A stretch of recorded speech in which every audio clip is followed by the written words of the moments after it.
সম্প্রতি সেনাপ্রধানের সঙ্গে জাতীয় নাগরিক পার্টি এনসিপির দক্ষিণাঞ্চলের সংগঠক হাসনাত আব্দুল্লাহ ও উত্তরাঞ্চলের সংগঠক সার্জিস আলমের বৈঠকের পোস্টকে ঘিরে উত্তপ্ত রাজনৈতিক অঙ্গনসহ সামাজিক যোগাযোগ মাধ্যম। এবার দুইজনের বক্তব্য নিয়ে ক্ষুব্ধ প্রতিক্রিয়া ব্যক্ত করলেন দলের সিনিয়র যুগ্ম মুখ্য সমন্বয়ক আব্দুল হান্নান মাসুদ। রবিবার 23 মার্চ দুপুরে নিজের ভেরিফাইড ফেসবুক অ্যাকাউন্টে একটি স্ট্যাটাস দেন সার্জিস আলম।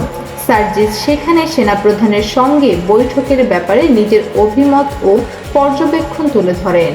ঠিক সেই স্ট্যাটাসের মন্তব্যের ঘরে হান্নান মাসুদ ক্ষুব্ধ প্রতিক্রিয়া দেন। হান্নান মাসুদ লেখেন, এসব কি ভাই, পাবলিকলি বলছি দুজনের একজন মিথ্যা বলছেন, এটা চলতে পারে না।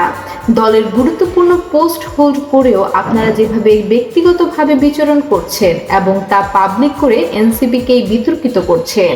তিনি বলেন, মানুষ এনসিপিকে নিয়ে যখন স্বপ্ন বুনছে তখন এভাবে এনসিপিকে বিতর্কিত করার কাদের এজেন্ডা? সরি, আর চুপ থাকতে পারলাম না। দর্শক, হাসনাত, সার্জিস এবং মাসুদের মন্তব্য নিয়ে আপনার কি বক্তব্য জানিয়ে দিন কমেন্ট বক্সে। ভিডিওটি ভালো লাগলে লাইক করুন। নিত্য নতুন খবর পেতে চ্যানেলটি সাবস্ক্রাইব করে পাশে থাকুন।